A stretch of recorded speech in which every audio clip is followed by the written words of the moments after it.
In wedding portraits on the walls of their Las Vegas, New Mexico, living room, Kim and Cricket Carpenter look like any young newlyweds deeply in love and filled with hope for their new life together. But Cricket admits it causes her some pain now to look at the pictures or to see herself in the wedding video, walking down the aisle in her lacy white gown. I would almost rather not watch it. She says. It makes me miss the girl in the picture more. In a sense, that Cricket is gone.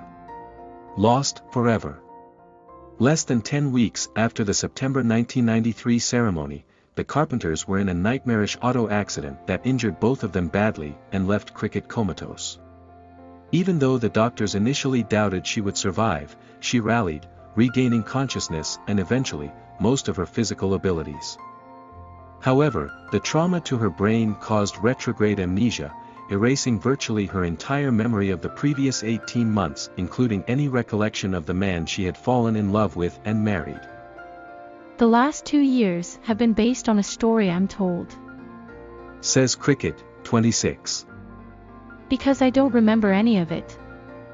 Cricket Pappas was a sales representative for an Anaheim, California, sportswear company when Kim, then baseball coach and assistant athletic director at New Mexico Highlands University in Las Vegas, phoned in September 1992 to order some team jackets. While chatting, they discovered mutual interests. Both were devout Christians and Cricket's father had also coached baseball. One call led to another and by January, Kim, now 30, recalls. We were probably talking 5 hours a week.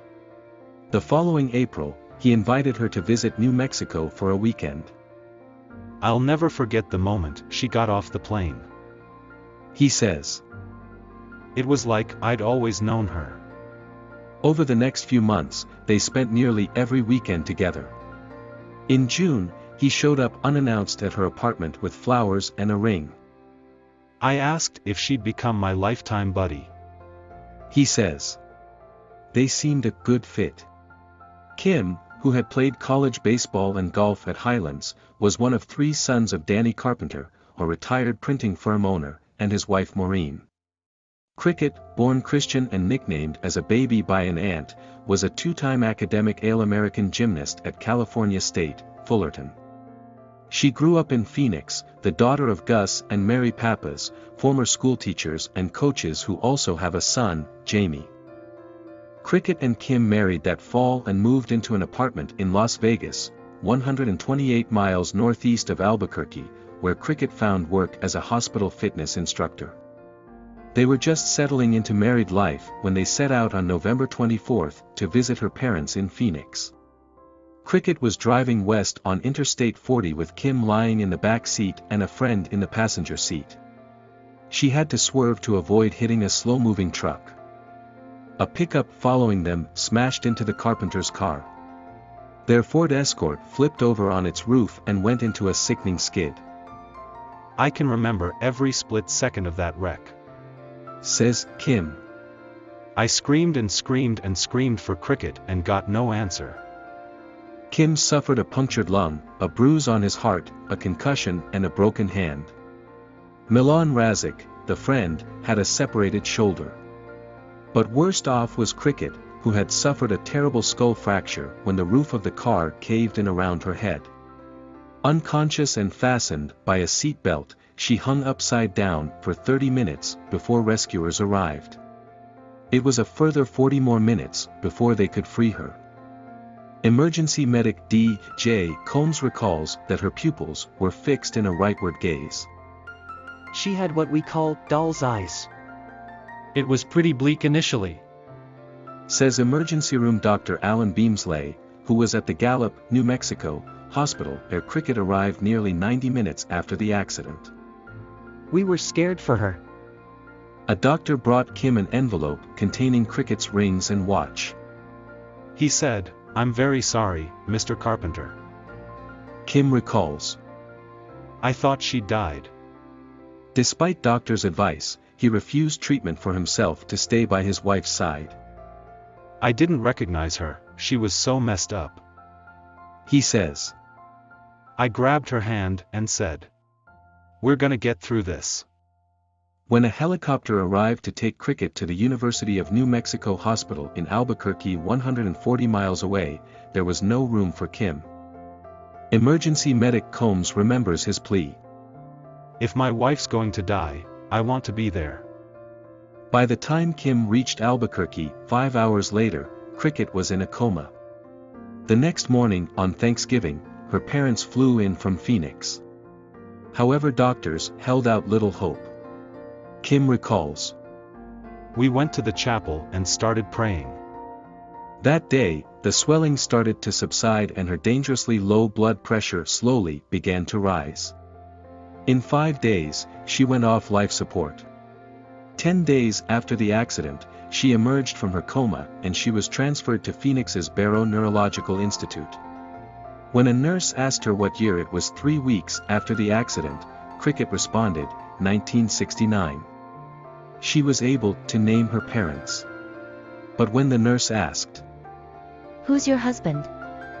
she replied, I'm not married. Tests soon showed that she had maintained most of her long-term memory. As for her husband, he was a complete stranger and she felt nothing for him. I don't have a visual memory in my head, and I have no memory in my heart. She says now. Kim remembers comforting himself by saying, This isn't my wife. My wife is in this body, trapped and trying to get out. He worked to encourage her rehabilitation. But Cricket found his presence and pep talks annoying. I think she resented his pushing, because at that point she wasn't Cricket. Says her mother, Mary, adding that the process of reteaching her daughter the most basic tasks was like raising her again. Facing medical bills in excess of $200,000 and relentless bill collectors, Kim returned to his Las Vegas job with serious doubts about the future. I honestly didn't think our marriage would work. Says Kim, but he wouldn't give up. I made a vow before God. He explains. Until death do you part. Making steady progress, Cricket traveled with her mother to visit Kim, and then returned on her own to see him again. I figured, if I fell in love with this guy before, I guess I just need to meet him again. Says Cricket. Almost 5 months after the crash, she moved back in with him. However, their life together was difficult. Her injuries had caused deep emotional swings and left her quick-tempered. She was also baffled by her re-entry into marriage. I remember asking, how did I do the wife thing? Did I cook for you? Did I bring you lunch? Her neurological problems posed other difficulties. She was unable to drive and couldn't remember directions. She tired easily and her emotions were jumbled. She would laugh when she meant to cry and cry when she meant to laugh. Says Kim. I was thinking.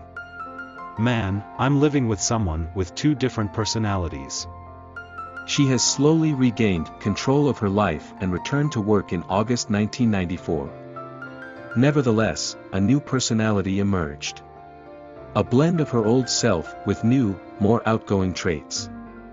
She is likely to have chronic lingering effects, including short-term memory lapses and occasional clumsiness. It was difficult to make the marriage work again. Mike Hill, a therapist the couple started seeing in fall 1994, pinpointed the problem, saying, There wasn't that emotional attachment that comes through the early part of the relationship. You need to establish some memories of your own. So Kim and Cricket began dating again. Chatting over pizza, shopping, jet skiing at a nearby lake. I got to know my husband again. Says Cricket. There was a point when I really started to enjoy this companion.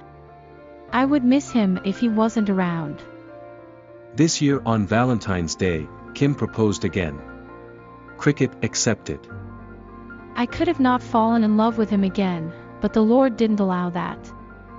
She says. On May 25th, the two again exchanged rings. The rings were new and they also read newly written vows. Only one thing can surpass the painful events we have felt. Kim told her. That is the love I have for you.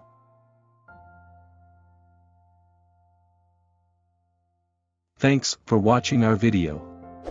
Don't forget to like, share, subscribe to our channel and hit the bell notification so you are updated for latest videos.